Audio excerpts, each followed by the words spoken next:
आता वळतोय मराठवाड्याकडे, कारण मराठवाड्यात पाणी संकट हे भीषण होत चाललेलं आहे। 8 जिल्ह्यातील पाणीसाठा जेमतेम 2 ते 4 महिने पुरेल इतकाच आहे अशी स्थिती आहे। छत्रपती संभाजीनगर आणि जालना जिल्ह्यात केवळ 2 महिन्यांसाठी पाणी आहे, तर बीडमध्ये 2.5 महिने, परभणीमध्ये, हिंगोलीमध्ये, धाराशिव आणि लातूरमध्ये 3 महिने पाणी पुरणार आहे। नांदेडमध्ये स्थिती थोडीशी बरी आहे, 4 महिन्यांचा पाणीसाठा इथे आहे, तर एकूण 74 नगरपालिकांवरती याचा ताण मात्र चांगलाच येतोय। त्यामुळे प्रशासनासमोर आता मोठं आव्हान उभं ठाकलेलं आहे। आणि या संदर्भात आपण अधिक माहिती घेणार आहोत। मोहसिन शेख आमचे प्रतिनिधी सध्या आपल्या सोबत आहेत। मोहसिन, खरं तर अशी परिस्थिती निर्माण होणं याची खरं तर चिन्ह आधीच दिसत होती, मात्र काय स्वरूपाच्या उपाययोजना येत्या काळामध्ये केल्या जाऊ शकतात, कारण हे संकट अर्थातच गडद आहे, भीषण आहे। नक्कीच आपण बघतो की मराठवाड्यात यावेळेस पाऊस कमी झालेला आहे आणि अभ्यासकांनी आधी सांगितलं होतं की अल निनोचं संकट आहे, त्यामुळे मराठवाड्यात पाऊस कमी असणार आहे। 20% आतापर्यंत तूट असल्याचं समोर आलेलं आहे। त्यामुळे हे भीषण वास्तव आपल्याला मराठवाड्यात आतापासून जाणवायला सुरू झालेलं आहे।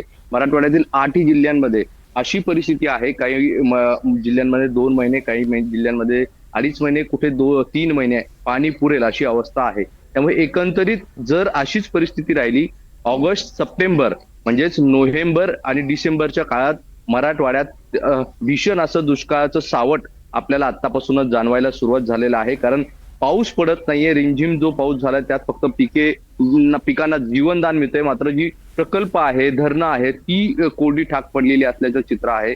धाराशिव मध्ये 7-8% फक्त पाणी उरलेलं आहे। लातूरमध्ये काही परिस्थिती तशीच आहे। त्यामुळे एकंदरीत खास करून लातूर कृषी विभागाचा जो विभाग आहे, म्हणजे 2 विभाग मराठवाड्यात आहे कृषीचे, तर लातूरचा जो पट्टा आहे 4 जिल्हे, नांदेड, धाराशिव, तिकडे बीड आणि लातूर, ह्या 4 जिल्ह्यांमध्ये परिस्थिती गंभीर बनत चालल्याचं चित्र आपल्याला पाहायला मिळतंय। त्यामुळे एकंदरीत आता जोरदार पावसाची अपेक्षा मराठवाड्याला लागलेली आहे। मात्र अभ्यासकांच्या सांगण्यानुसार सध्या तरी मराठवाड्यात असं काही पावसाचा अंदाज वर्तवला जात नाहीये। त्यामुळे भीषण असं चित्र आतापासून जाणवायला सुरुवात झालेली आहे। जी आकडेवारी आलेली आहे, मराठवाड्यातील 74 अशी नगरपालिका किंवा नगर परिषद जी आहे त्यांच्या अंतर्गत मोठ्या प्रमाणात पाणी टंचाई जाणवायला सुरुवात होते आणि त्यामुळे पाणीचं नियोजन करणं देखील आता अवघड होत चाललेलं आहे। अनेक ठिकाणी टँकर सुरू आहे, खास करून जालना आणि संभाजीनगरमध्ये मोठ्या प्रमाणात टँकर सुरू आहे आणि हे आकडे दिवसेंदिवस वाढत आहेत। आपण बघितलं तर जुलैच्या पहिल्या आठवड्यात टँकर बंद होतात, मात्र मराठवाड्यात मागणी वाढत चालली आहे। त्यामुळे ही परिस्थिती आता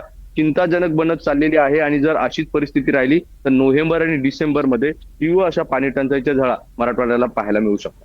नक्कीच, आणि ही परिस्थिती निर्माण होण्याची भीती आहे आणि त्यामुळेच या दृष्टीने आता सरकार काय पावलं उचलतं, प्रशासन काय पावलं उचलतं हे पाहणं महत्त्वाचं ठरणार आहे। तुर्तास धन्यवाद मोहसिन या संपूर्ण माहितीसाठी।